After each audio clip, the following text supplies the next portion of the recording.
Many Western religious paradigms function like closed, proprietary software. Their internal logic dictates that there is only one absolute truth, which means that when two systems meet, they inevitably shatter each other. History records this as a centuries-long cycle of zero-sum holy wars. The foundational theology of Chinese civilization operates on a different architecture. It is an open-source operating system rooted in the Tao, the Way. The Tao represents the underlying self-generating mechanics of the universe, providing the physics for the metaphysical. Because this root kernel is formless and impartial, it acts as an unopinionated backend infrastructure. Foreign religions arriving in China never had to conquer the Tao. They simply wrote their own localized user interfaces, rituals, prophets, and salvation narratives, and executed them on top of the existing motherboard. We are going to trace a 4,000-year timeline to see how this system was built in the crucible of civil war, how it exported its source code across the ancient world, and how it survived the stress tests of the world's most exclusive faiths. Evidence suggests that early proto-Taoist China was the active exporter of these foundational cosmological frameworks. Long before the era of isolated Silk Roads, these ideas were radiating outwards to both Mesopotamia and the Americas. Archaeological anomalies at Sangsingdui, dating as far back as 2000 BCE, reveal monumental bronze trees and solar motifs that parallel developments in the Near East. These aren't just similar aesthetics, they represent an exported metallurgical and theological framework that influenced early Mesopotamian civilizations. The distinct gold masks and facial features of these Sangsingdui artifacts point to a highly specialized ritualistic code. This proto-Taoist architecture provided the technical and spiritual blueprints that helped shape the rising civilizations of the Fertile Crescent. To the east, the shamanic frameworks of the Shi and Shang dynasties served as the direct source code for Mesoamerican civilizations.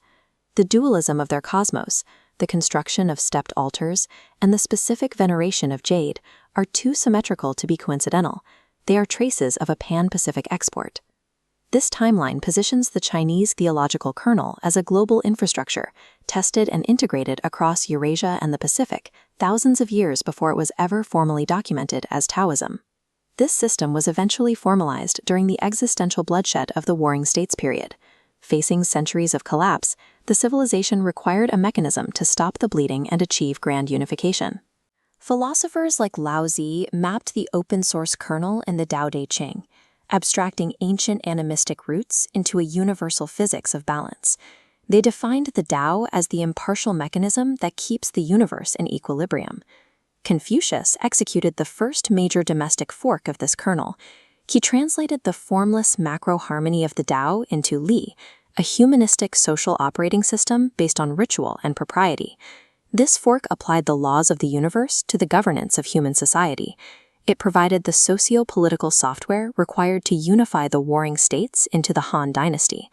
This established the parameters for all future integrations. The metaphysical backend remains open and formless, but any software running on it must maintain the structural stability of the societal hardware. The first major foreign stress test came with Indian Buddhism. It arrived in the 1st century CE, carrying a massive amount of speculative code, recursive cosmic timescales, and rigid asceticism. Chinese scholars pragmatically refactored this code. They mapped the Indian concept of emptiness directly onto the Taoist non-being, creating Chan, or Zen. They stripped away the esoteric Indian cosmology and replaced it with Taoist immediacy. This successful port changed the definition of enlightenment. It was no longer a distant cosmological escape, but the immediate realization of the Tao in everyday life. The system's flexibility was tested again in 635 CE with the arrival of the first Western savior theology, Christianity. The Nestorian stele documents how early Christians successfully compiled their theology for the Chinese backend. They didn't describe a foreign god, but a self-existent, mysterious Tao. This worked because the Greek concept of the logos, the divine ordering principle, maps with absolute precision onto the Tao.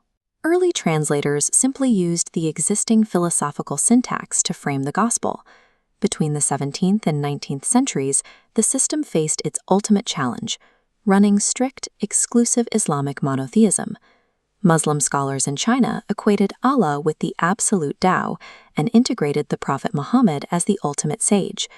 They proved that even uncompromising monotheism could execute flawlessly within the Chinese system. The timeline proves that this architecture can host almost any faith, provided that faith respects the fundamental parameters of societal equilibrium. If the system is this accommodating, we have to look at what specific ideological code triggers a total system failure. Hinduism represents a hardware crash. While its cosmology is nearly identical to Taoist metaphysics, it failed to port into the Chinese cultural matrix. The conflict occurs at the level of social execution. Hinduism hardcodes a hereditary caste system directly into spiritual progression. This violated the Confucian hardware of meritocracy, which mandated that social elevation must be accessible through education and effort. Orthodox Judaism represents a software crash. The foundational concept of covenant theology introduces a fatal logical error into the Chinese operating system. The Tao is explicitly defined as impartial. It does not have emotions or pick geopolitical favorites. The idea that the cosmos would establish an exclusive real estate contract with a single tribe is a syntax error the system cannot process.